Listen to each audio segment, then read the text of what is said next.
Put your pants back on.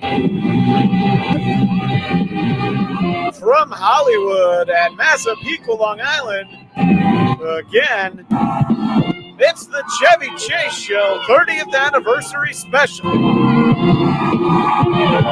Part 2. And now, they're still not ready for prime time. McEneany, Tom Kelly, and Christian Bladt.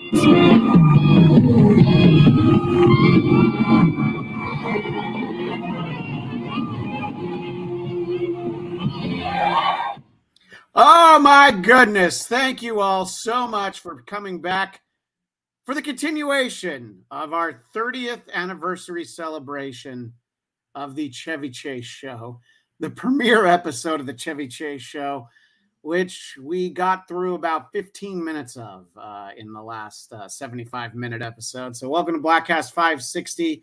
I'm Christian Bladt, and you're not. Joined once again by McEneany from a spacious-looking patio somewhere in downtown Los Angeles. Thank you, Liam. Your microphone's muted. There you go. It's great to be here, Christian, and I can't wait to do a real-time analysis of the next 45 minutes of the Chevy Chase Show. I fully expect the next 45 minutes to just be us talking about Goldie Hawn. I can't imagine there isn't any meat on that bone. You would think that, but there's so much more meat on the feature that followed that. But we'll talk more about that. And the intro is a bit of a misnomer because now back in his New York City studios, the one and only Tom Kelly. Tom, thank you for being here. Thank you for having me a part of your 3-hour retrospective on the first hour of a show series that only lasted 29 hours. This is look. I clearly we're going to be able to get 56 more hours out of this show. You know, we're gonna really go through this. Maybe in our lifetime, we'll actually have to. My son Felix is going to have to take over at some point. Retrospective of the Chevy Chase Show. So in our previous episode, which I have to say, if you haven't watched or listened, you should go back because we really set the foundation. I'm sorry, what was that? No, I don't often go back and listen to shows I'm on. And that's a lie. Go ahead. Okay. Other people talking. Solo shows are different. But no, but you guys were I mean, listen, I've known Liam for years. He's hilarious. You and I are old friends, blah, blah, blah.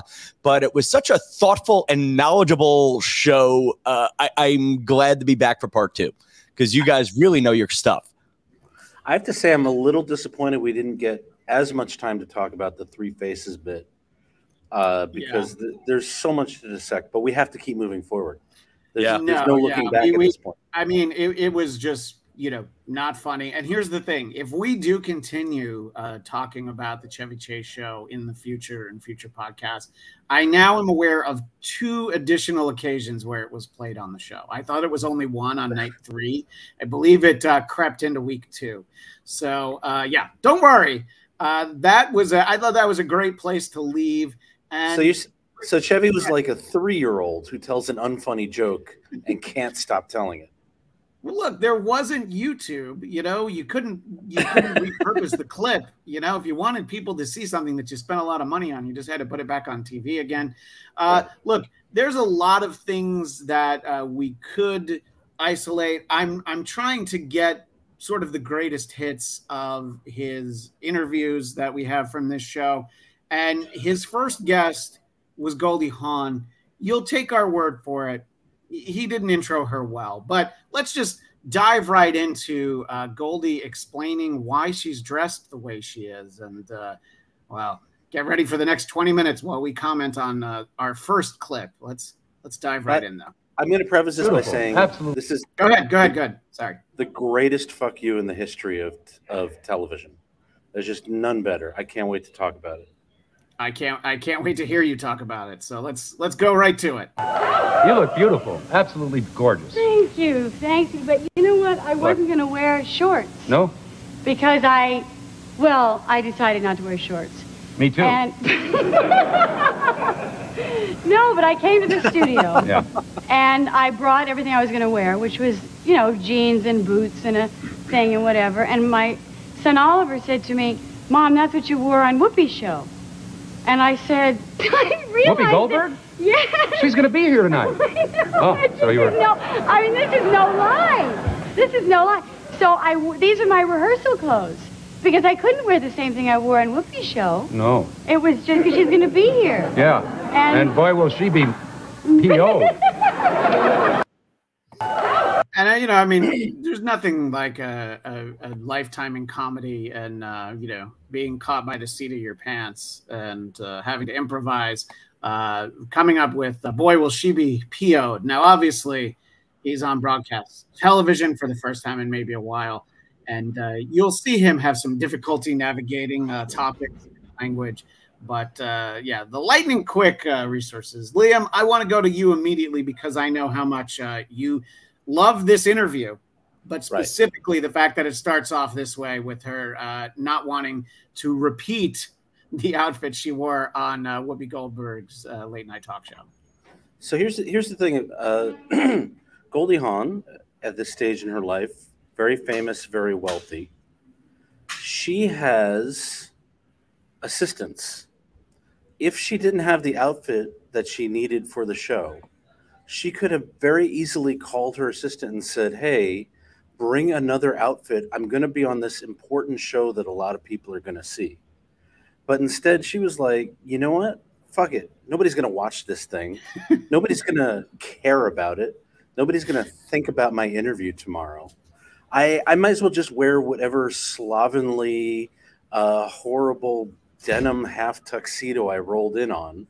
Because, and we talked about this, I think, offline last week, Christian. She wouldn't do this to Johnny or Conan or Joan Rivers or Arsenio. Or honestly, she Dave wouldn't Letterman. have even done it to Byron Allen, you know. But Chevy, she would have done it to Whoopi. She was like, I didn't want to hurt Whoopi's feelings on your show. Yeah. I had the worst show on television. Tom, do you think that it's possible? Now, look, you don't have to know the geography of Hollywood, especially not in 1993. But suffice to say, do you think that there's a chance that there was, I don't know, a Gap or a Banana Republic nearby that perhaps a production assistant could have run off and gotten a new outfit for Ms. Hawn? Well, I'm going to go with I'm not going to call you two sexist, but I'm going to call everybody else talking about the outfit, including, you know, Chevy in this moment, sexist. Honestly, I'll be honest, man. I watched this. She's hot. Yeah. I see Meg. I see, I mean, it's to get into the sexism of the classic late night format of which I so desperately want to be a part. It's hot actress wearing a slightly revealing, sexier, upscale outfit. And oh my God, sexy woman didn't wear a dress, instead wore a sexy Daisy Duke costume, and Chevy Chase is having a poop fit. And to be honest with you, isn't he PO'd? And again, it's one, I think that's sort of this part of the conversation is dated. Without judging the two of you on that, I think, you know what? Okay, you didn't wear a hot outfit. Who cares? And then the idea of not wearing a double wear for Whoopi's show, I noticed how they sort of skipped the spot that Whoopi's show only lasted 113 episodes. But frankly, for Chevy, that would have tripled his run. I'm absolutely. Wait, Christian, I want to put this back on Tom for a second. Please do. I don't think I was judging this in terms of whether or not she was physically attractive in her outfit.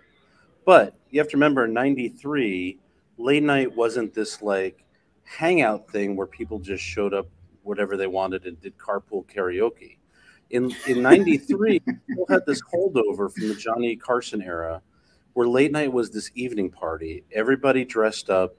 They didn't always have like pre-programmed anecdotes that would be specifically cued with a question. Sometimes Johnny or Dave would lead them into an actual conversation. The other guests would hang out. Maybe they'd be drunk, maybe they wouldn't. But it was like supposed to be like this kind of like step above like special thing you did in show business, right? And it's why comedians still like to wear suits when they do their like Tonight Show or their late night or late show or whatever. Yeah. So the idea that like at the time she would just show up dressed like she just made a coffee run was crazy. It was outrageous. Well, here's what I'll say though, and I had the same thought when I first saw this 30 years ago. If she didn't say anything, I certainly wouldn't have thought about it, and I definitely wouldn't have thought about it now because it's like, oh, it's the 90s. You know what I mean? Like, right. So if she doesn't acknowledge it, it's probably okay. There's some good camera work we get later on the show as a result of it. But Tom, I feel like you were going to weigh in on. Well, as a producer, I concede everything Liam just said. Yes, fair. He is correct.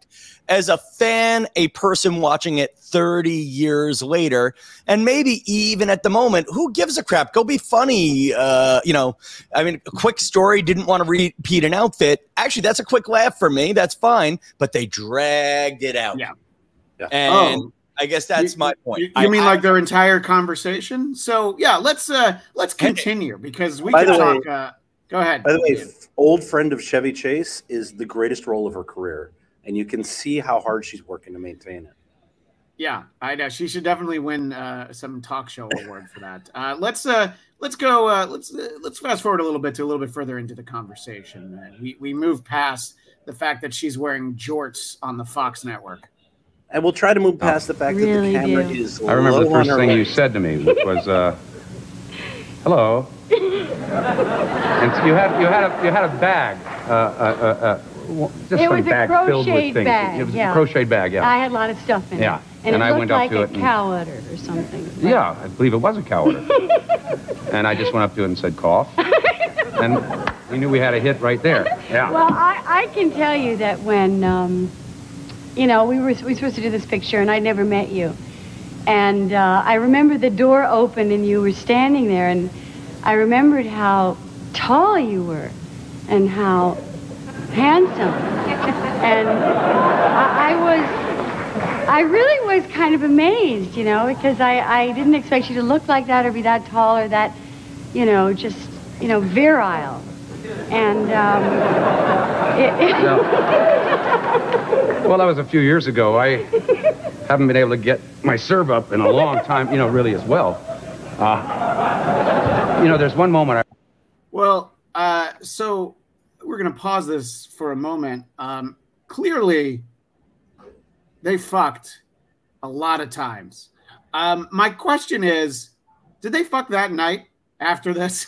There's, it's very blatant. She's clearly, she's supposedly a very happy relationship. As we'll reveal, someone in the audience is watching this. This is super uncomfortable. And I don't know whose behavior I find is making me feel a little bit. This is a Tom Kelly word, icky. What do you have to say, Tom?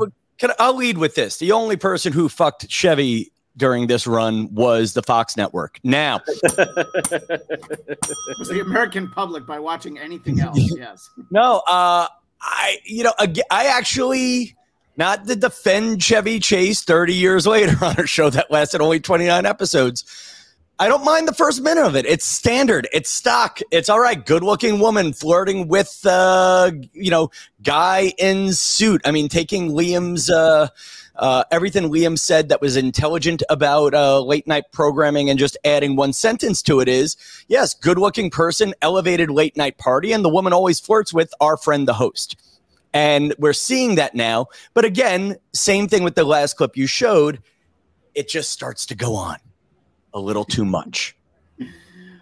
Yeah. It's a bit of a pacing problem. Liam, I want to let you weigh in on whether or not there was coitus within 24 hours of this scene we're watching now, or perhaps it was, months or years earlier. I mean, as much as I hate to agree with Tom Kelly. This is like a classic Carson thing, where it's like the ditzy blonde on the interview couch, flirting with Johnny. That was like a standard Johnny Carson thing.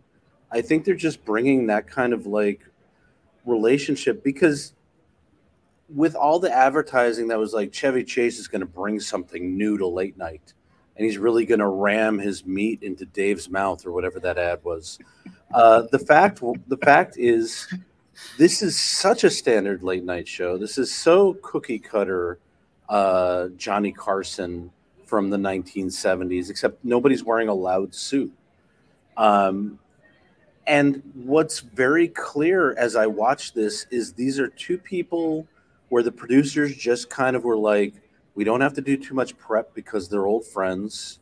But I feel like I'm watching two people who kind of maybe were coworkers 20 years ago, reunited, and finding out they have nothing to talk to each other about. Tom, I'll let you jump in a moment. Liam, to your point that this was just another average talk show, clearly you didn't notice the fish tank behind. Which, by the way, the rumor has it that the problem with the fish tank was that the fish kept dying. I think that the Fox network stepped in so that they didn't get picketed by PETA. They're dying laughing, Christian. You know what? Was so good. I sit corrected. You're right. No, Tom, I'm sorry. What did you want to say? Oh, I was going to say that the fish died overnight in the tank, but the host died during the monologue. Oh, you are correct, sir. Let's go ahead, Tom. Go ahead. No, but I'll just add one more thing. Remember, again, this is 1993, and I don't hate what we're seeing right now. And remember, I just want to disagree a little bit with the point that nobody's done this since 1970. Conan would do it for many years with Rebecca Romaine. Letterman would go on to do it with Julia Roberts. And just to your point about the reunion, I had a reunion last night. Tell me more. Did you get very far? No, it was all coworkers and everybody was old and saggy. Nobody was hot as the two of them. But it was just funny. Just to your point, it was, hey, remember when we used to flirt? Nothing happened and we married other people? That's what I'm seeing right now. That's probably fair. I might be. Tom might have seen me utilize a similar skill set in our years. Was like, oh, we're just going to flirt, but there's nothing that's about to happen at any point ever. By the way, I'm so disappointed to have missed out on any kind of get-together where the description is less hot than Chevy Chase. But Liam, you sounded like you had a thought, sir. Well, the thing is, I just want to slightly disagree with Tom as well, because when Letterman did it, he often deconstructed it and added this element of pure naked hostility to his interactions with women, to the point where, like, Sybil Shepherd famously came out in a towel because she was just like, well, fuck it, I'm not going to have a good time anyway. I might as well make you uncomfortable. But yeah. That. I mean, and of course, Cher called him an asshole, and right. I don't even remember what Madonna just kept swearing. Yeah. Well, in the interest of interest, let's let this clip finish through. They're talking about, Well, Tom's enjoying it apparently, so let's just watch it. Yeah, I'm enjoying it on pause. I remember from foul play that I'll never forget. I was very, very nervous doing the picture, unlike tonight. Yeah. And that's the reason why this clip is as long as it is, because it is one of many times where he gives a nod to how things are going tonight. He's saying that we're doing this picture, and I love when people talk about doing a movie and they say picture. This is the early '90s. This isn't Greta Garbo, talking about doing a picture. Chevy and Goldie are talking about doing a picture. Okay, guys, he did a movie, but anyway, he's like, yeah, I was nervous then, not like tonight, So I'll let them finish here. I just wanted to put a little footnote in there. And I remember, I don't know if you remember this time, but I said to you, I had a line in the movie which was, "You have the most beautiful blue eyes I've ever seen." Yes. And your line was, "They're green." Right. Is that right, or was it the other way around? That's the way it was, yeah. And I said it like this: "You have the most beautiful blue eyes I've ever seen." My mouth shook. I mean, I was so nervous, and you just relaxed me and calmed me down, and I don't know what that injection was, but it made all the difference. Oh, God, I tell you, I'm so happy to be here tonight, sweetie. Well, I hope everybody knows how wonderful you really are. I know, We you know, don't. you. We have no idea. Goldie's like the one person he's like, oh no, come on. And meanwhile, he's like, oh my God, I'm getting applause for possibly the last time in my life. Yeah, this is truly something. Look, I think that apart from the fact that you know, she basically wore her gym outfit on national television, you can see that she is very fond of him. Her gym outfit in a way that probably most people aren't. You know, the next night, gym outfit. That's what she wears when she waitresses at the Boar's Nest. Yes, dude, she's in denim. What is she, Armenian? She's not a gym outfit. The next night, they have Beverly D'Angelo on the show, who was his movie wife in the Lampoon Vacation movies. I feel like that means that by day 3, they've gotten through all the women who actually liked it. You know, but you can see Goldie. She's a great choice for a first guest. She brings a lot to the table, I think. You know, not so much in terms of you know, of the stories. I mean, I think that's, you know, it's fairly basic, somewhat rudimentary. I don't know. I want to let you guys sort of weigh in on this more natural part of the interaction before we move on to let's just say when it got really interesting. So, Tom, any other thoughts from you, Tom? I see a lot of my problems in my relationships. A friend of mine once said, Tom, would you find her that interesting if there was a bag over her head? And she's cute. She's easy on the eyes. I enjoy the gym outfit. But you're right. If this were an audio program, it's not great content. And it's fine. I feel the friendship. But it's nothing life-changing, and the giggling is wearing thin on me at this point. Yeah, I mean... Okay, honestly, so Tom Kelly hates women. What do you think, Liam? I agree, but also... No, you didn't say that at all. I know, Tom. It's very apparent. Yes, it's gotten old for all of us. No, he doesn't have to say it. But the thing is... I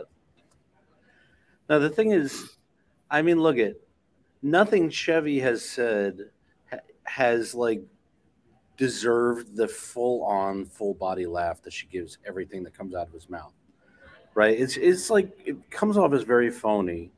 But to Tom's point about this being watchable, look at it's two attractive middle-aged movie stars who are very charismatic and who just like kind of like have that it factor where you want to watch them. And so it's not the worst TV programming in the world. It's just not good. Yeah, and it's very, just to build on Liam's point now that he gave me a compliment, it's very, but it is, and I said this on the last show, it is very 90s, let's launch a talk show. And remember, there's no internet, there's no Instagram, there's no TikTok, there's no Google image search. It's what Liam just said. It's, oh, there are those two people from that movie we watched once, and oh my gosh, they're back together. Let's turn it on while I put on my pajamas. And it's fine. It's fine. It's not good. It's also from the era when Jon Stewart broke the late night mold by wearing a leather jacket and not having a desk, but otherwise doing this show. Yeah. Yeah. No, and also, I mean, when his talk show started, it was on MTV, and it was more than a little shocking, the musical guests he was able to get. And then when the Jon Stewart show went to syndication, all of a sudden it was like, hey, where's Smashing Pumpkins and the Beastie Boys? They're not on this show, are they? But we do have Howard Feller. Yeah. Wow. Inside joke for 200, Alex. Yeah. I'm not even going to try to tag that because it was that good. That's when you know you've scored on this show. Well, we're talking about how it's been a somewhat perfunctory, a good example of what you get from a late night talk show. And this is something that happens sometimes. It famously happened on Carson's last show. But Chevy's first show, and, you know, I mean, it was Bette Midler singing to Johnny. I'm just going to say this isn't great. Let's take a look. You know, we'll present it right here. Nope, she was there, and then she went away. You still have that great everything. Get I'd like to sing you a song. Me? Yeah. Now, the only problem problem is you have to look at me in the eyes and you can't smile. Really? I know why you want me to pause it, Tom, and I'm not going to pause it just because you can see it. Look at that face. Just look at it. Look at that fabulous face of yours. I knew first look I took at it. This was a face that the world adores. Look at those eyes, as wide and as deep as the sea. Look at that nose, it knows what a nose should be. As for your smile, it's lyrical, friendly and warm as a summer's day. That face is just a miracle. How could I ever find words to say the way that it makes me happy? You know, to use content that previously existed, you're supposed to, talk over it and comment. Otherwise, it's not considered transformative content. Okay. And that's when you run into, copyright strikes and strongly worded letters. But I had no. This is me. Guys, I'm making the point right here. What could we have possibly said while that was going on? Listen. And for our audio audience, Goldie is 6 inches away from Chevy's face. Do you think that obviously the camera angle might make it seem a little closer, but I mean, she's really leaned in there. And I think that, we can imagine what Chevy's feeling in this moment. What are you thinking, Tom, while this is going on? So first of all, I love that outfit. I don't care what you guys say. And I don't hate the outfit. It's just a huge fuck you to Chevy. That's all. No, but I'm even argue after, and now this is where the misogynist in me comes out. Either it is a casual outfit or it's a calculated outfit with a completely casual story.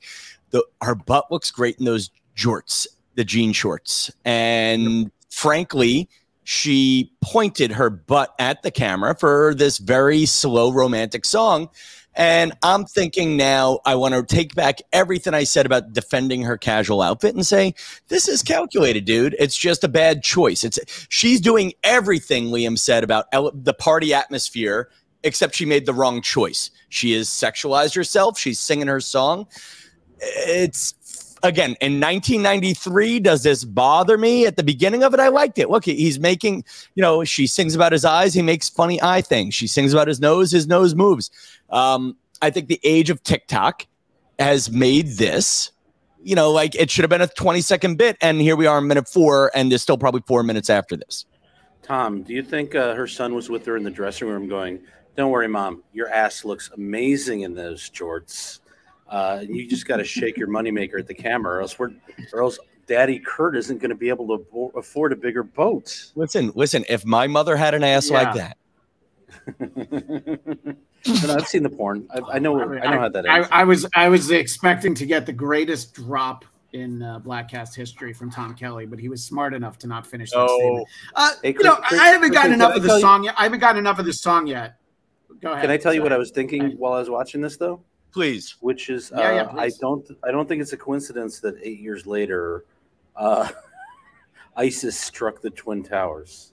I think that there is a causal relationship between what we're watching and what happened. So you're saying this is why they hate us? Is that what you're trying to say, Liam? I'm saying you shouldn't broadcast this shit on satellite unless you're willing to deal with the repercussions. Well, I think there's, I appreciate the thoughtfulness that went into that, but I haven't had enough of the song yet. So we can cut that out, right? I think I need to go back in. The time of day, I'll find in your book what I find when I look. She did tell Chevy not to laugh. I'm laughing, trying to imagine. He's a better actor than any of us thought. The fact that he hasn't laughed even once. So let's give it up for Chevy Chase. And by the way, now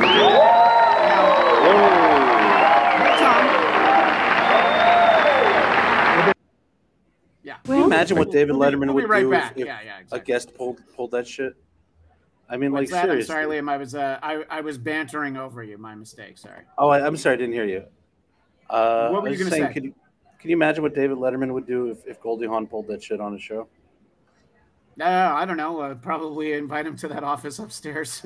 Okay, fair enough. I have a question for the two of you. I have a question. Please.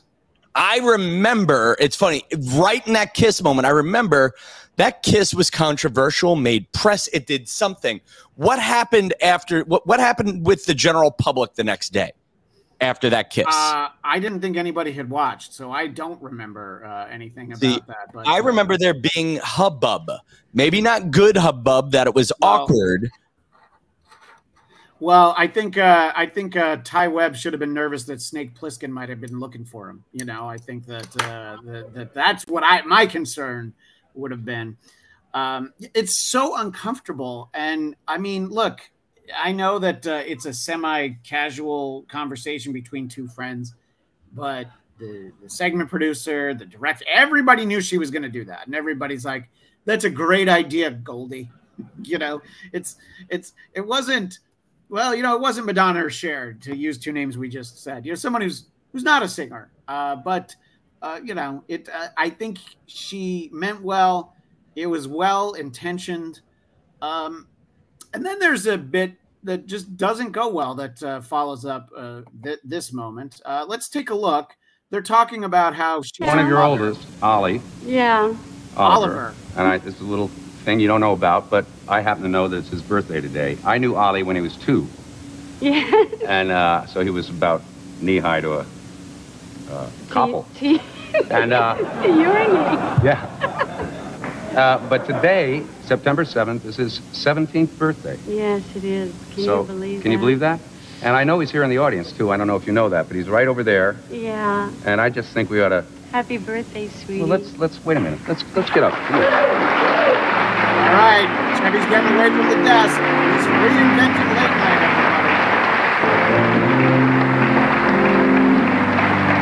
Are we all right with time? We're okay with time? We're way over, Chevy. Okay. Jim, come on out here. Hi, Ollie. How are you? Just waiting for a crowd shot. Come here. Stand right here. So the stagehand brings out a cake, and I hope this song's in public domain. And there is her son Oliver, who fans of the sitcom Rules of Attraction and a few other roles, but you know, let's lead with the A-list. That's actor Oliver Hudson, turning 17. What an awful 17th birthday present. Do you want to go see the Chevy Chase Show? No. Well, you're going, and you're going to be part of a bit that so far has gone okay. It hasn't gone off the rails yet, but I feel like you both have thoughts about bringing out a cake and singing to Oliver Hudson. I don't know who grabbed the talking stick first, so I'm going to let you guys hear what Liam has to say on this. Okay. Well, she had literally just thrown him under the bus for wearing a slobby outfit on national television. Right. So it was Ollie's fault. Yeah. Everything after that is insult to injury, as far as I'm concerned. And yeah, when you're a 17-year-old, you don't want the waiters at Benihana singing happy birthday to you, let alone an entire studio audience with a camera trained on you. And I will present this in the least creepy way possible, considering that he's turning 17 that day. He's there clearly with his girlfriend, who seems delightful and lovely. And how great do you think he feels that he's not only having his mommy sing to him, but that he's about to be part of a really terrible bit?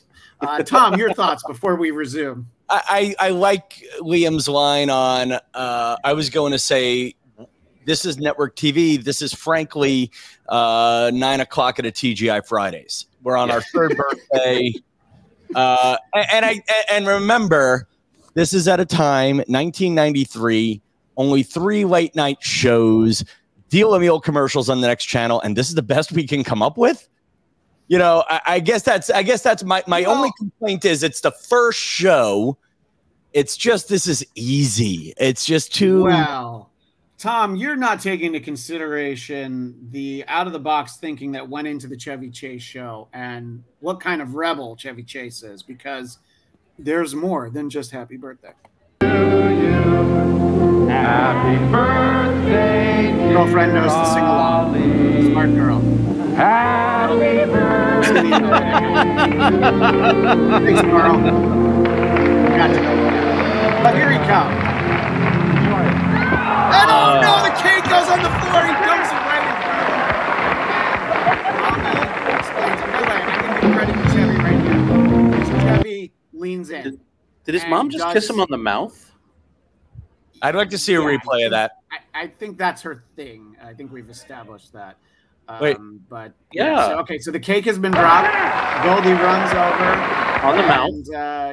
And then I'm going to give credit to Chevy because he clearly whispers in, "Don't worry, we're bringing you another cake." Which, spoiler alert, that's what happens.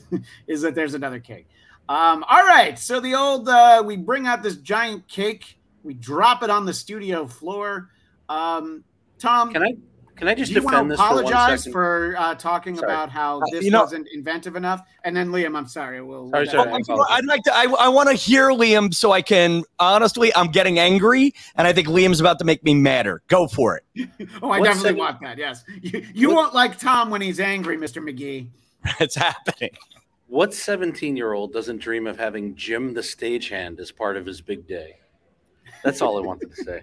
By the way, the stagehand looks like Kevin Nealon. Anybody else? No? Yeah. No. Okay. You're not wrong. Listen, it's what you just saw there on network TV when Fox never even had a network late night show. Well, they had Joan Rivers. Let's It killed Edgar out there.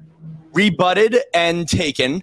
That's warm-up filler at best. That's what I do when I'm at Good Morning America. Tom, is what you're saying is this is so hack I would do it before the show? I'm saying, no, let me own who I am. Listen, I'm a TV warm-up comedian. I'm supposed to fill time without being offensive. My job is to make the people sitting there happy. And my job is to do the boring things that make people happy that you don't put on TV. And that man is doing it on TV. Yeah. Look, I think that you would assume at this point that poor Oliver Hudson is as embarrassed as he possibly could be. But he is actually not, because then Chevy and his mom basically dance like chaperones at the prom. And it hurts me that our just some of these moves here. And then he's like, well, can I put my arm around your waist? Everybody. Yeah, everybody. Dance like us.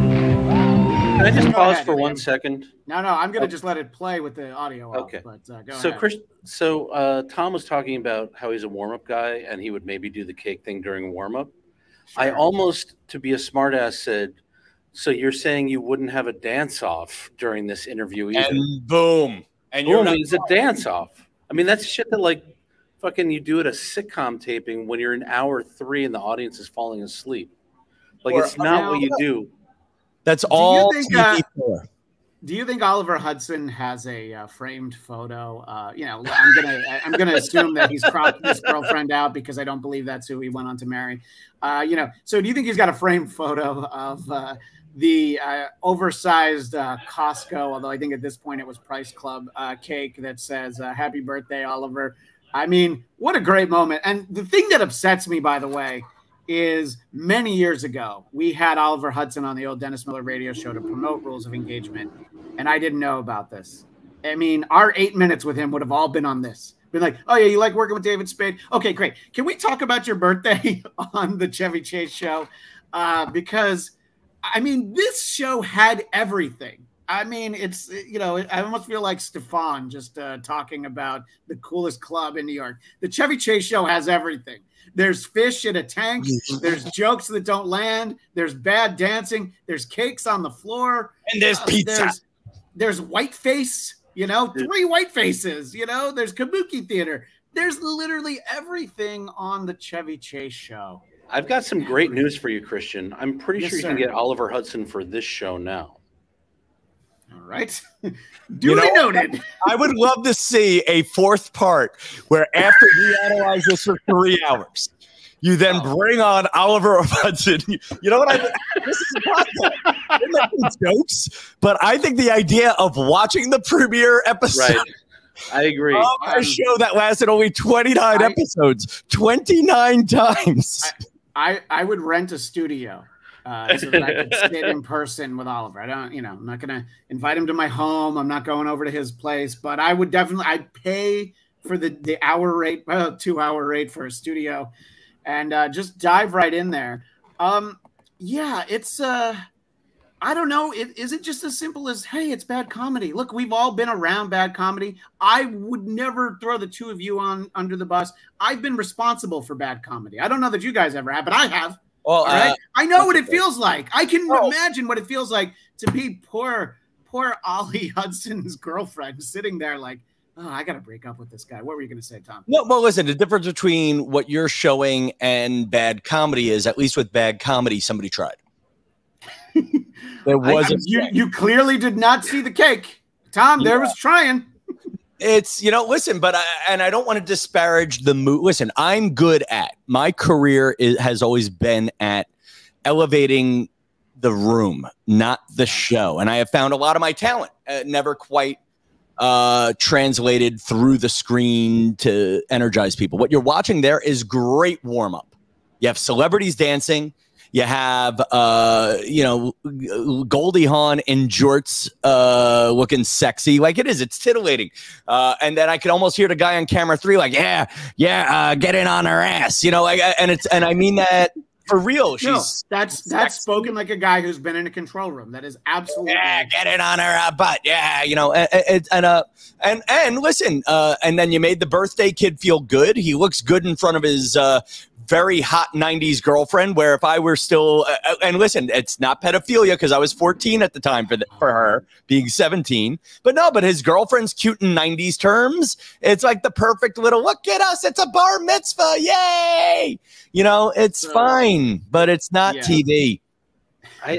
What I think is great is that we've spent almost 43 minutes on this Goldie Hawn interview, which is probably 30 minutes more than anyone on the Chevy Chase Show spent thinking about it before it went on air. Yeah. All that's true. And what I was going to say is that the show had everything.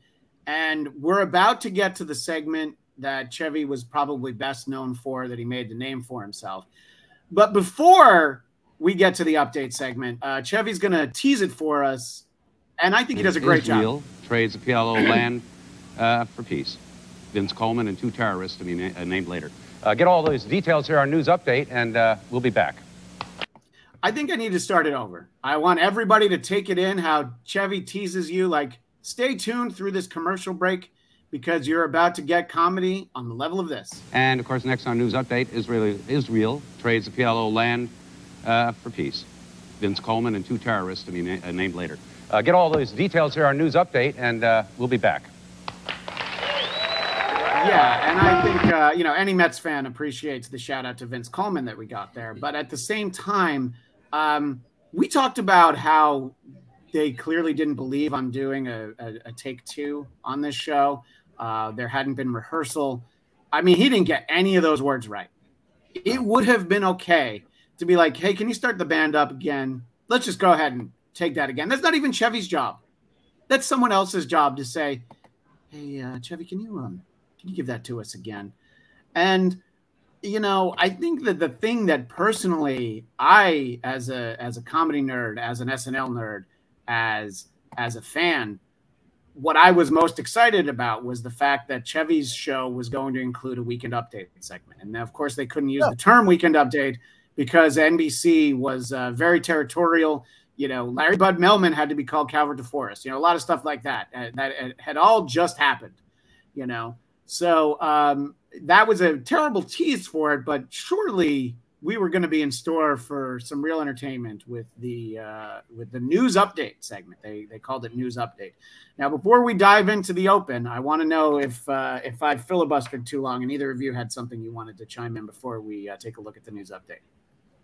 No, let's keep it moving. But I think it's just like you said, it's no rehearsals. Nobody's rehearsing. Nobody's practiced. Nobody's not good. He's not a natural at this.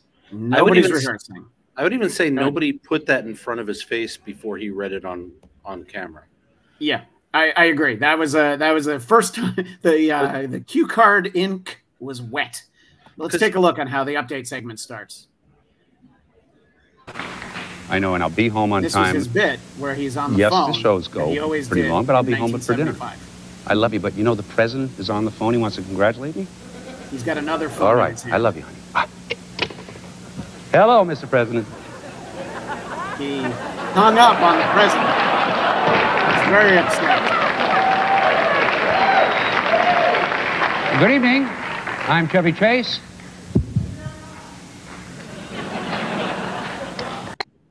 What I love about that clip is that's not funny. But what I also love about it is he clearly wanted to do I'm Chevy Chase and not say I'm Chevy Chase and you're not. But then you hear the guy in the audience who's like, and you're not. He's got that look on his face like, motherfucker, I know what the line is. I just didn't want to say it. He was going for something. How do we feel about the I'm distractedly on the phone bit that at this point Chevy had been doing for 18 years? Liam, you must have felt that it still held up at this point, right? I think as far as that bit goes, that was a pretty good iteration of it. Like, the thing is, the way the phones were positioned, I wasn't following it. Like, I didn't get clearly it. There was, so for our audio audience, one phone had a black receiver and one had a red receiver because they clearly realized like you were gonna have to notice that he hung up the wrong phone. You know? But then the way that the phones were actually positioned in front of camera, it was a little bit hard for me to figure out, especially with that bad 90s video recording, which they had hung up on the president by accident until after. And I was sitting here thinking like, that's funny. It's just I didn't follow it. Yeah, you know, for a second I thought you were like, tell me more about these phones with cords, Christian. Well, there's that too. And look, I mean, he's clearly going for, 70s style phones, which, when we were pages at NBC and when we were interns, those were the phones they had at SNL, actually. They still had 70s phones. So I can't knock those phones because they were around into the 21st century. I believe they've finally updated them. No pun intended. But any thoughts you have about the feature, I think will continue. I'm going to say some of these jokes land, some of them don't. Some of them are legitimately funny. I think a lot of them in your mind, you have to stop and go like, what was going on okay. Yeah, I do understand that now. Some of them are okay. It's kind of like any monologue or, update style. The jokes, sometimes they work, sometimes they don't. Good evening. I'm Chevy Chase. A lot of events have happened in the news since I've been away, but some things never change. Our top story, Generalissimo Francisco Franco is still dead. Which obviously running gag through his time on Weekend Update, when he would come back and guest host, Liam and I were talking about, it was probably about a year or two before this. He hosted SNL. He did Weekend Update with Kevin Nealon. He trotted out that joke again. You have to really be a fan to know that that's continuing. But I feel like he just felt like it's like, that's my thing. We're going to go with Francisco Franco still dead. Everybody's going to laugh, right? Kind of. But, I guess you could have predicted that he was going to start with that. And maybe if he didn't start with it, people would have been like, where was it? Where was that joke? But let's get a little bit more because he's clearly very comfortable. Oh, I do want to talk about how he's reading these from script pages and also looking up at the camera. And this was how they did. If you see Weekend Update with Jane Curtin, Chevy, obviously Billy Murray, Dan Aykroyd. I'm close. I can call him Billy. That's how they did it. And they did it like that for a while. I think Dennis Miller even did it that way. Just read the fucking cue cards. Well, you don't need to read it off the paper, because that's what real newscasters did. Go ahead, Tom. Sorry. Newscasters used to have the printed copy, and they would have the prompter or a cue card. You know, I don't mind it. I mean, whatever. At this point, it's all right. You want to do Weekend Update? Here's my big complaint about this before we go further. Sure. It's a new talk show, and you're doing something you did 18 years ago. Where's the beef? You know, no, and where is the beef? Even about the General Francisco whoever joke. Francisco Franco, sure. By the way, right now in September 2023, Generalissimo Francisco Franco still dead. By the way, I just want to make sure that the joke still holds up. Oh, what a great joke! Liam finally got it. It took Liam almost 50 years. Yeah, but yeah, but look, Chevy's clearly having a problem reading it off the paper, and he's so uncomfortable. I'll have to do it. I'll have to look and see if he continues reading it from the paper. But let's get some more funny in here, please. He knows. And Filipino President Ferdinand Marcos is still hanging on valiantly to remain dead. Marcos was not only the president of the Philippines, he was also a member of the Hair Club for Men. Now, let's keep in mind, in 1993, that joke had only been beaten to death about 5 years earlier. Now it's been beaten to death like 35 years ago. But at this point, Hair Club for Men, also a client, it was still new enough. And back to Tom. He looks so natural, doesn't he? Oh, while performing a concert in Singapore, pop star Michael Jackson was taken by surprise when the audience spontaneously broke into song wishing him a happy 35th birthday. Before continuing his performance, the singer was heard to say, "Even though I just turned 35, I still feel like a 13-year-old. Okay, now if he top-notch joke, by the way. Love that joke. No notes on the joke itself. What do you guys want to say? If he had made a joke there about Oliver Hudson's birthday, I would have been all about the Chevy Chase Show. And I don't think that joke even like the crowd started singing, but they awkwardly dropped a giant cake in front of the stage. You know what? I agree with you 100%, Liam. What were you going to say, Tom?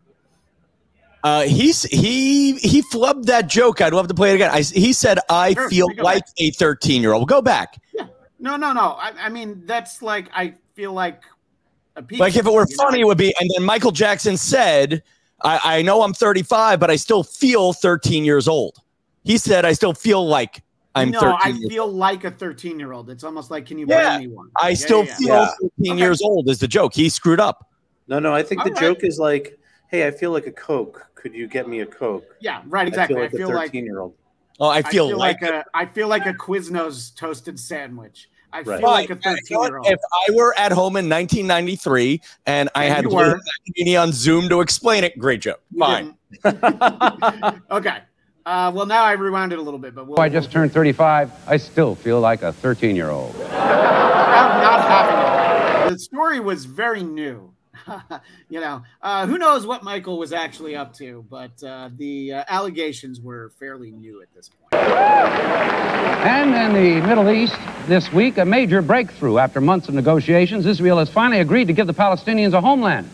Unfortunately, it's Bosnia. Again, not a bad joke. It's all right.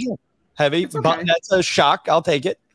Yeah, I mean, look, they just showed a picture of a dead body 2 jokes ago. Like, you know, they're clearly like, let's. Was that really the dead body? Yeah, that was the real. Yeah. That was the body of Ferdinand Marcos, who he called Marcus. But you know, let's give Chevy a little bit of a break. You know, I don't mean to.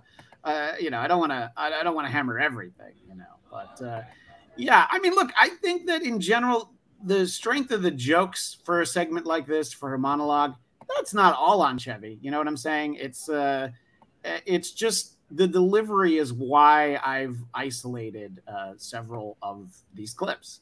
I think it's interesting to kind of see, you know, how he does with the material that's been presented to him. And then also the fact that the audience, I do believe at this point, we're at the halfway point of the show, believe it or not.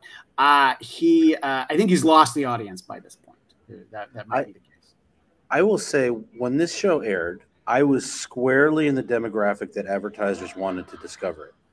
Yep. And Chevy Chase is on there doing everything that my parents would have been like enjoying. if they had stayed. No, you don't understand. This is not your parents' talk show because they showed a dead body and they're making jokes about Michael Jackson diddling 13-year-olds. Agree to disagree, Liam. And Chevy, I believe, also is here to disagree. The United States Marine Corps is embroiled in a controversy following the revelation that as many as 500 Marines at Camp Pendleton might have participated in a widespread gay pornography ring. As a result of the scandal, the Marines have adopted a new recruiting policy. Don't ask, don't tell, and don't bend over for the soap. Even by 1993 standards, I believe Kevin Brennan would say, hack! I think that's kind of the only thing you can say about the drop it's hack, but it's hack that could have even been done better. Don't ask, don't tell, don't bend over would have worked. Yeah. But don't bend over. Somebody was like, for syllables. You got to explain why not to bend over. Why would you bend over? But that was exactly the joke that Norm was doing on Weekend Update to fuck with people. I mean, exactly that joke that he just told. Norm would have told that on Update strictly to annoy the audience. Listen, I'm guilty of it in a lot of my, and I don't know. Norm was homophobic. Let's own a few things. I don't think Norm. I admire Norm's. Well, all right. So let's interject that that he might have had some views that, quite honestly, a lot of people were able to share it at a different point. Let's not forget the track listing of Eddie Murphy, comedian. Track 3 or maybe even track 1 is a slur for the album starts with a slur for homosexuals. So yes, I'm not saying that was something that we could have. That was something that in general people were expected to laugh at one point. I just wanted to put it into context. You still have. I want to let you finish your thought. I just wanted to try and put it into context. For all the damn Gen Zers who watch this show, I wanted to give them a little history lesson. A little rap stash. Here's my heavy thought I want to get out of the way, just in case you move on quick, is, listen, Chevy Chase was the first anchor of Weekend Update. And I don't think anybody says he was the best. And, and then what you're seeing now is it's easy to say this now because it worked for Seth Meyers. Maybe if he did these fast jokes at the beginning of the show, they might have lasted 35 episodes instead of 29. But it's, I like the idea of fast-paced jokes. The jokes are whatever, but this is not I was more excited about a fish tank and Goldie singing. Wait, Tom, are you saying that there's a reason why late night does topical news monologue jokes at the top of the show to get the audience going before the guest comes on? Well, listen, and you know what's funny? Yes, and an interesting thought going the other way. When I worked in daytime, I once got in trouble for not knowing, like in daytime, sometimes they'll put what would be the lead guest a little further into the end of the show to get people to stay on board. So maybe that's the logic here. But I agree with you, Liam. Fast-paced jokes and humor belong at the front. Everything you've seen right now is Bob the DJ doing warm-up. I do think that the expectation was that people would want to see Chevy doing Weekend Updates. So, yes, let's put it in a little bit later in the show. Keeping in mind, programming note, the show started at 11. The other shows started at 11:30, 11:35. So they might have actually been like, let's put it in the middle of the show so that it's at the same time as the monologues around. But someone else who did Weekend Update, Dennis Miller, he 2 nights a week would do a Weekend Update style segment called News of the Week on his Tribune syndicated talk show, which his 6-month run compared to the Chevy Chase Show, I mean, it's like The Simpsons by comparison. But they would do it at the top of the show, where it kind of made sense because the other nights of the week he'd do a regular monologue. So you just kind of expect that stuff at the top of your show. But if only there had been a definitive oral history of the Chevy Chase Show, we would know why News Update was placed here at this point. I'm gonna hazard a guess because that's where it was placed during Saturday Night Live, in the middle of the show. Yeah, it's true. It was at like somewhere between midnight and 12:15. You know what? I'm giving you a bell. That's right. I give them away. Not as freely as our pal Cardiff Electric, but I do give them away. So look, I know we should move on from the joke portion of News Update. I understand that we've hit an hour and we haven't got to Whoopi yet. There's not as much Whoopi. There's not as much Whoopi. And we should do a third hour so that way. No. We're not doing a third hour. I'm going to finish this. If you have to go, you have to go. But here's the thing about Whoopi. I said this to Liam before we started. I don't have anything negative to say about Whoopi. Watching the interview segment with Chevy Chase and Whoopi, I said, wow, Whoopi's a really good friend. She came and helped out Chevy, and he needed some help, in the segment. But is Tom laying down for a nap? I'm laughing.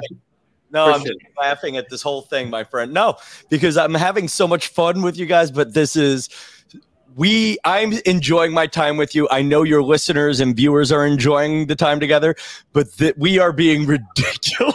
Yeah. Well, look, my pal, and Tom, my pal Farad Muhammad, he loved the first part of this. He could not wait for the second part. And as much as he would want there to be 3 parts, we have just a little bit more to deal with. And, I think that we've done a good job summarizing the News Update feature. We're not entirely done looking at it. We're done with the joke portion. For the most part, it went well. The jokes work or they don't, and like I said, some of that is on Chevy for how he delivered them. Some of that's definitely in the writing, but there's only so much he can do. So the feature ends with that's the news, good night, and have a pleasant tomorrow. And then there's about a pleasant tomorrow. There he is. He says good night. Heavy shuffle. The papers, he holds his hand. And comedy comes in funny faces. We all know it. But now here he is, staring directly into the camera and clearly uncomfortable. So he's going to shuffle the papers again. There's a director in a control booth going, we have 15 more seconds. No, Liam, they have about 90 more seconds. This is completely pre-planned because Chevy knows that, making faces at Jane Curtin or, during a very important counterpoint. So he's doing stuff with the pencils. He's autographing the script pages. If only there'd been an eBay then, I certainly would have bought one. And he's just sitting here and he's doing the Chevy thing. And I'm going to just mute it entirely, but we'll continue watching it for our video guests. There's no way that this is to fill time. No, but hang on. Real question. What time did they tape the show? Probably like most shows, they did it like 5, 6 o'clock, something like that. LA time, probably, somewhere in the evening. And Chevy picks up a glass of water. Still going. And, he does, yeah. And then that's straight out of Airplane. That's right when I started my drinking problem. And he's got water on his hands. But he's doing. Could you turn the sound up for a second? He's doing the physical comedy. But listen, he's doing, like you were saying before, what he does best. It's his physical comedy. He's hemming and hawing, and the weakness there is there's no joke. The problem is he's wasting everything that makes him great on the first show. And there is a solid 30% of the audience that's enjoying this. Oh, I'm enjoying it. Honestly. So he slides out a shot, and then he's picking his nose at the end. So yeah, but you know what? If this were off the top, I might be more enthused, and maybe our 2-hour retrospective would have gone a little quicker. 2 so hours. If this is the beginning of the show, yeah, Tom, you wish this was going 2 hours. Yeah, it might not go 2 hours today. Do you guys feel like his physical gags? They were like beat it out. They'd been written out. Like, okay, then you go to drink water here. Then you play with the pencil after that? Or was it just parentheses, Chevy vamps? I want to know, as people who've been around comedy for as long as you guys have, I'll ask you first, Tom. Do you feel that every single one of those was a beat he had to hit? It had been decided upon in the rehearsal that he may or may not have attended? Or do you think it was just like, whatever you want to do, and then when you slide out, pick your nose at the end, and then the bit's over. You know what, man? If I were if the three of us were producers, and we were going in to produce and fix episode 2, I think what you saw there. No, if that was a piece of talent that the three of us were responsible for making a TV show host, I think there's something great there, which was let Chevy be Chevy. Let Chevy have fun. And a lot of what we did when I worked at Rosie O'Donnell was, well, Tom, that's a great idea, but Rosie won't enjoy that. That might, like that's a Conan bit, that's a Weekend Update bit, that's a this bit, that's a that bit. And I have found, especially with talk show comedy, Liam is more of an expert on late night than I, but for daytime, it's let the host have fun and it will shine through the screen. And that's what happened there. The problem with everything else that they're doing so far is it's just kind of forced and he doesn't want to be there. Like that's the first moment, even with Goldie Hawn ready to make out with him. It was him making faces and spilling water was the first time in this 45-minute show so far that I've seen him look like he wanted to be there. Yeah, I will agree with Tom, and I'll add though, if your question is, was this pre-planned or was this all improvised? That camera move at the end where they fake catch him picking his nose, I haven't seen so far in this talk show that kind of level of crew/talent symbiosis where everybody's on the same page and they're just like, okay, we're going to let Chevy slide off and find something and then we'll catch him doing it or not. Like, I think that might be the only thing on this show that Chevy knew was coming. And using a old Rosie O'Donnell word that pops up in daytime TV a lot is organic.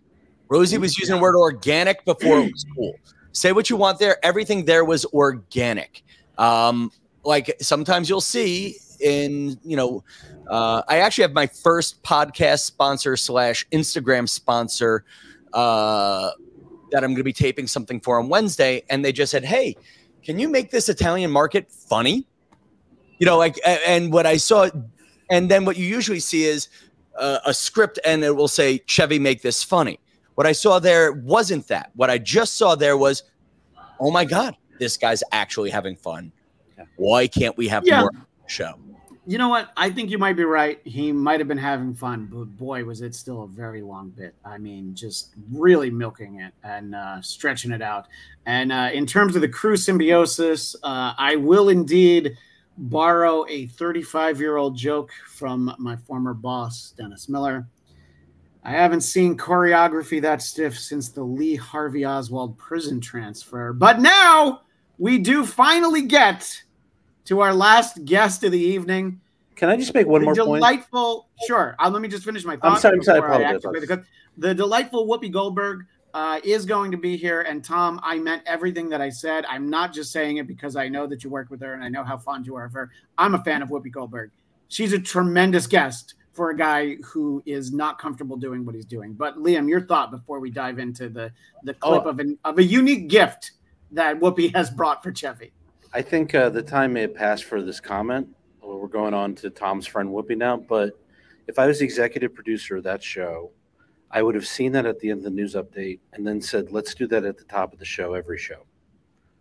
And let's just have Chevy be silly and it'll let him loosen up. And he can do that as long as he wants, like Conan did with the fucking puppet strings that he would do every night. It just, that's true. He was having fun. Yeah, and you know what? And listen, Conan puppet strings, it's not gold. It's not something I would watch on a TikTok, but I would watch it on a late night show. Right. Yeah. No, look, I think there is something to be said for that. Talking about Conan loosening up, as Tom and I know, the way that he used to do the warm-up is he would come out and sing Hunk Hunk a Burnin' Love. He'd grab somebody in the audience and dance. It was fantastic. And then I went to a taping of The Tonight Show when Conan was hosting, and he did not do that. And he did not look loose, and he did not look comfortable. And the show was not nearly as much fun. But also for anybody that ever went, and I know, again, our pal Farhad Muhammad, he went to the first Conan O'Brien Tonight Show.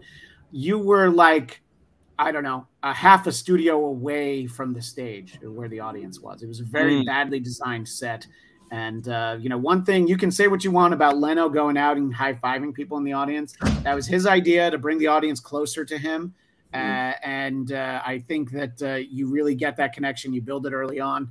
And maybe Chevy awkwardly, shuffling his papers and sliding off camera. And each night he's doing something different. Maybe he's drinking from a flask. I don't know. Doing a line of Coke. Probably not on Fox. But you know what I'm saying? You could have built something out of it. So I will defer to your judgment on that. But I just know that it didn't play the way that it was done, especially not in the middle of the show. And Liam, I felt like you were saying something. I was just going to say, I went to see a taping of Letterman's show at the Ed Sullivan Theater once. And to see Dave talking to the audience before the show was a revelation, because he was so famously like, once the show starts, no audience interaction, no standing ovation.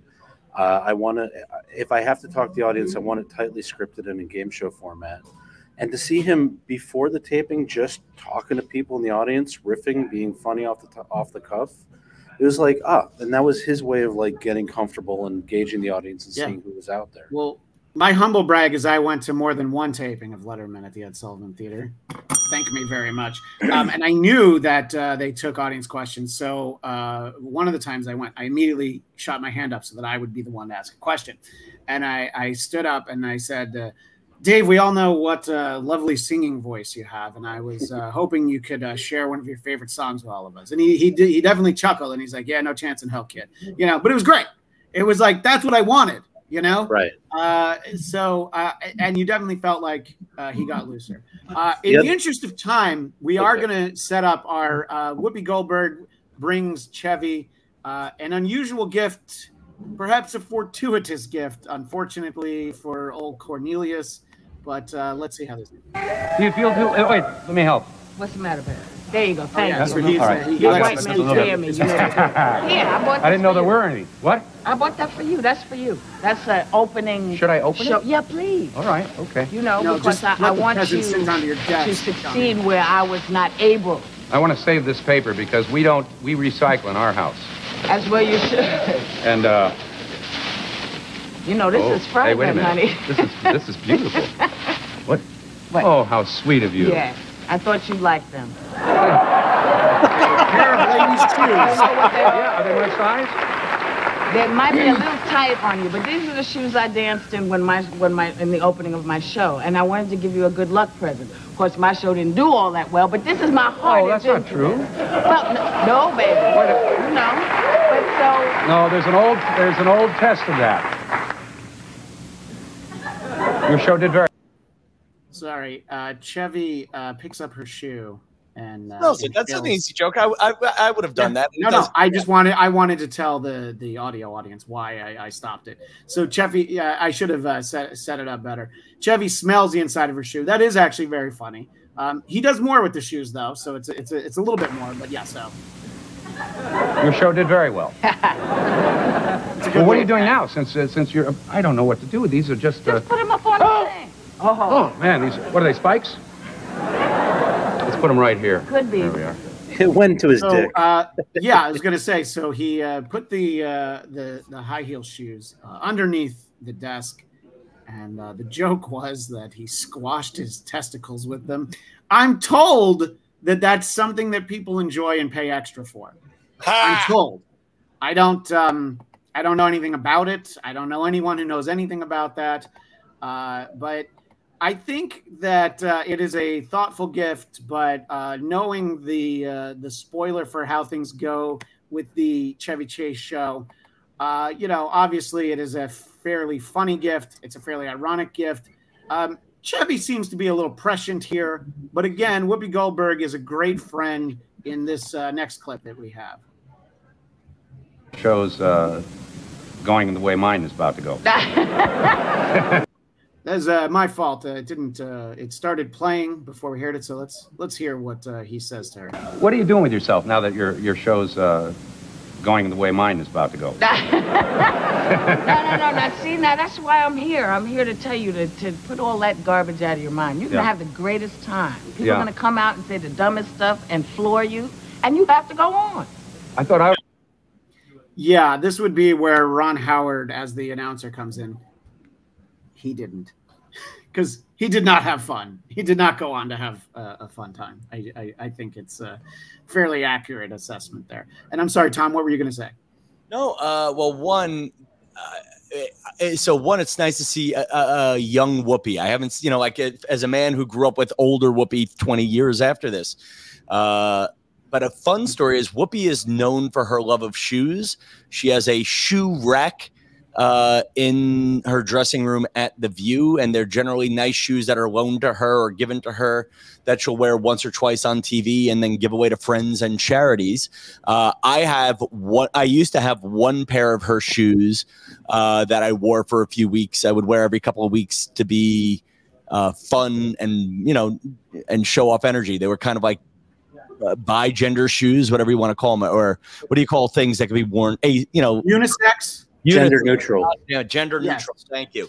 And anyway, and you see what I see here is a little bit of the woman I call my friend, where she's encouraging a guy who's having a bad day and trying to pull him out of a funk. Yes. I think she can tell he's not having fun, and she just said it.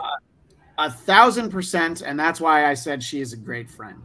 She comes on and she's very encouraging, and she tries to help him have fun. There's some very good banter. It was, and Tom, it's not like you don't see this Whoopi very often because of her role on Star Trek Next Generation. I assume that your favorite episodes are on some kind of loop there at your apartment when you're not podcasting.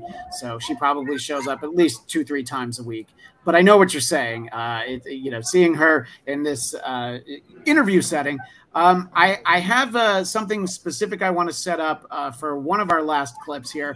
But Liam, I wanted to know if you were sitting on any pent-up energy about this interaction thus far. I am unabashedly a fan of Tom's friend Whoopi. And I'm not just saying that because I don't want him to report back to her. I think that if you watch that first, I think there's video of it, her first Broadway show where she played all the different characters. I think that showbiz back then was a little binary. And so they liked to put people in slots. They didn't know which slot to put her in, so they often put her in the stand-up comedian slot, which meant she was put in roles that she wasn't suited for, like late-night talk show host or honestly co-hosting Comic Relief with Robin Williams and Billy Crystal. Like just things that I didn't feel like she excelled. I'm ready to fight now. I'm ready to fight. No, I think that I liked them together because they had a very different energy. I know what you're saying though. But the thing is, like, by the time she came around to The View, I think she was comfortable with doing that kind of a show. And look, she's great on The View because I've seen episodes of her talk show, and I think that like it was like I think it was a half hour, just one person interview show. That kind of show, it works when the guest is interesting. Like Charlie Rose, let's not talk about his private life, but some of those are fascinating. And some of those you only put on because it was 11:30 and you knew you could fall asleep. I just want to finish my thought. Go ahead, Liam, sure. You watch her as a guest on the Chevy Chase Show, right? And you see why she's so good on The View. I think like The View is a terrible show that Whoopi Goldberg excels at because she's so empathetic and so herself and just kind of like joking around and saying like, hey, you're going to have a better time than I will because these are the good parts of the show that you're doing. And now you're just begging Tom to shiv you, but I see what you're saying. No. I actually, without harping on defending or not defending The View, let's focus on the positive things that Liam just said there, which is he's right. There is a magic to Whoopi Goldberg.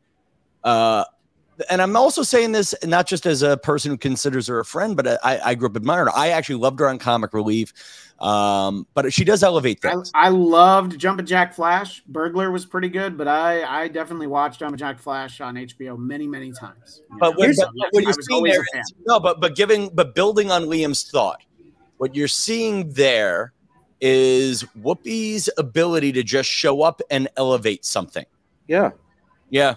And I'll give you that. We could argue, we could debate the finer points another time on hour 6 of this, where we actually watch us watching this. But here's the thing about, I just want to say very quickly about Whoopi on Comic Relief and why it didn't work for me, is she was surrounded by Paula Poundstones and Sam Kinnisons And what she does is very intricate, subtle character work. Oh, I'm gonna just so I don't argue with you, but also don't sound like I'm letting you get away with it either. She'll even say that she's not a true stand-up, that she's an improv and whatnot. But what I liked about her on those shows was she wasn't there to do stand-up; she was there to be Whoopi. Right. And that's why I loved her there. So you're right. If you compare her to, I don't know, I'm doing 5 minutes on the Tonight Show, she'll even say that wasn't her bag. All right. Well, we've got one more thing to look at. There's some stuff going on in the background there, you Liam. So when you're not talking, let's not. Those balcony. Yeah, it's like gotten louder back there. Okay. So in any case, there's one moment after Whoopi's initial segment where she calls Goldie Hawn back out on the show, and I thought it was kind of funny. Chevy has a little bit of an improv moment here, and I thought I would just let a couple minutes of this play, but this is sort of at the end. Goldie comes back out, and she acts as though she was about to leave, but again, TV magic. They clearly knew that this was coming. So let's see where we're at. Been coming up to me of late, and people get excited, and it's nice, and I appreciate it. But they come up and they do this. Oh, Goldie, I just love you. I love you. I'm Goldie. You're so nice, ransom. So I wrote. Is that true? Yes. They come up and they call me Goldie Hawn. Well, I think we can straighten that out right here. I want to straighten this out now. Can we have this camera, please? No. You see this? Yeah? This is Whoopi. Whoopi is the colored girl, the African-American, the negress. Goldie is the Caucasian girl. Yeah. The white woman with the blonde hair. Uh-huh. If you... So this is funny, the interaction, I assume that this must have happened, but it's also funny on the second level in that she's, they're not taking the right cameras. There's probably a reason. Probably the light doesn't look right. But I do think it's funny. Can I have this camera? And then they cut to a different camera. And then she's leaning into a camera. And they're cutting to a different camera while they do this. It's kind of a funny bit. Clearly, I'm not Goldie Hawn. I'm Whoopi Goldberg. They're similar names, but we're not the same people. But there's clearly maybe it wasn't rehearsed because they don't have the right cameras. But, Goldie seems like she's here having fun the whole time. Yeah, and they're having fun. See us. Do not call me Goldie Hawn. Call me Whoopi. Would you like to be called Goldie Hawn because that's your name? Yeah, I'd love to be I just want to make sure that you all got that.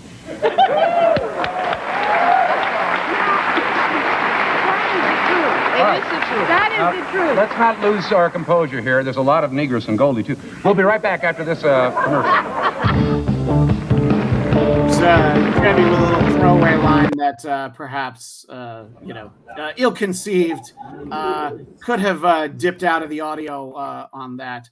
But look, I think it's kind of funny when you get the guests interacting. At this point in talk show history, you didn't usually have guests stay out on the couch. It was a very Carson thing. Yes, sometimes it happened when there were exceptions.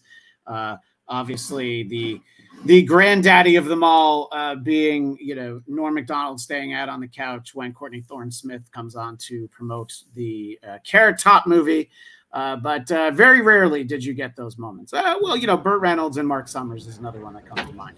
So, there's a few, but you didn't usually get it. And I thought it was fun to have the interaction between the two hosts who, of course, know each other. What were you going to say, Liam? I would even go further and say Whoopi took over the show for 2 minutes, and she came up off the cuff with a very funny bit, and she started hosting. And when she started hosting, it became a spontaneous, fun show where the other guest came out and was having fun, and the audience was having fun. And then the actual host of the show then said something that bummed everyone out, or at least bummed me out. I can't imagine it didn't bum Whoopi out on some level, or, She probably didn't hear him. In all honesty, the band started playing. She was there with Goldie. The big ending for the premiere episode of the Chevy Chase Show There hadn't been enough comedy squeezed into our lives on this evening. So, Chevy, clearly this had maybe been intended for earlier in the show. Chevy, I don't know where Timmy came from. Chevy has to read some congratulations, and I think it's only fitting that we end on these congratulations on the first episode of the Chevy Chase Show that Chevy shared with the audience. I got that. This is one from the White House. Dear Chevy, Hillary and I wish we could be there. We know you'll kill the competition. Congratulations. Fondly, Chelsea. Dear Chevy, take a big dump. Roseanne and Tom. Dear Chevy, congratulations and best of luck. I would have mailed this, but you have to do a lot of cartwheels around here to get a freaking stamp. Yours, Dan Rostenkowski. Hey, that's a political one. That's pretty funny. Ladies and gentlemen, my special thanks to Goldie Hawn and Whoopi Goldberg for making my Goldie and Whoopi. Yeah, so you have to have watched a lot of, if you remember talk shows from the era, boy, that Dan Rostenkowski, Letterman got a lot of mileage out of him. I think everybody did. What was he famous for, Rostenkowski? He was stealing money, I think, through the either the White House, through the post office somewhere. He was funneling money illegally, and he went to jail for it. It's really like, it's not as big a story as like a Buttafuoco story, but it's the same era, and that's why, it was another go-to joke. So if it's like corrupt politician, if The Simpsons had started a few years later, maybe Diamond Joe Quimby's last name would have been Rostenkowski. So it's like such a dated joke, but you're like, oh, I guess it was kind of current, but the audience didn't laugh. The final moment I share before we wind it down, it's from this same clip. Chevy's saying goodnight, and he's trying to wrap up his show, and I think it's worth watching how this goes. You just wait. Let's rewind it a little bit, I think. I think that's important. So he thanks his guests. That's Goldie Hawn and Whoopi Goldberg for making my Goldie and Whoopi making my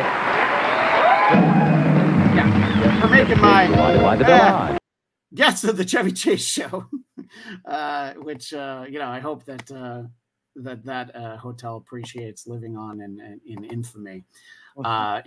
Definitely the clunky ending there, but he also is like, oh, I'm not even going to finish my sentence. Thanks for coming on. I need a drink after this, and I'm not even implying that Chevy's a drinker. I just think a lot of people would need a drink after this show. I don't think that I feel like even if it had gone really well, there would be a weight off your world. Tom, I don't know if you remember, getting to speak to the writing staff of Late Night with Conan O'Brien. They taught some of the guys like Brian Kiley who'd been there in the beginning. They talk about how the first show went pretty well and everybody was happy and they were having a little celebration in the studio. And then they realized, like, wait, we got to do this 4 more times this week and we have nothing, So at some point that had to hit Chevy, So it's like, well, we could do the kabuki lip sync jazz thing again, which, by the way, Whoopi really liked. At some point in the Whoopi conversation, she talked about how she really liked that piece of music, and that and Chevy perked up to that. It was a good interaction, so therefore not worth highlighting for our show here. Well, guys, we did it.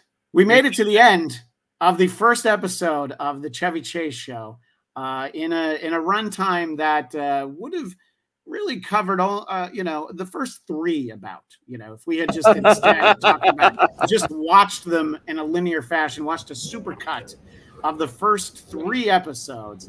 That is certainly what we could have done there. But I can't wait to see Chevy Chase's retrospective on this in 30 years.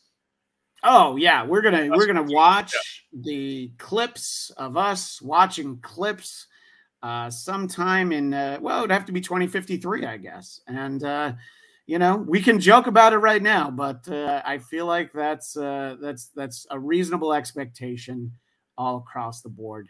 And I'll see you boys tomorrow when we start dissecting episode 2. No, let us know what you thought about this, other than Farhad Muhammad, who I know really appreciates this level of attention to detail.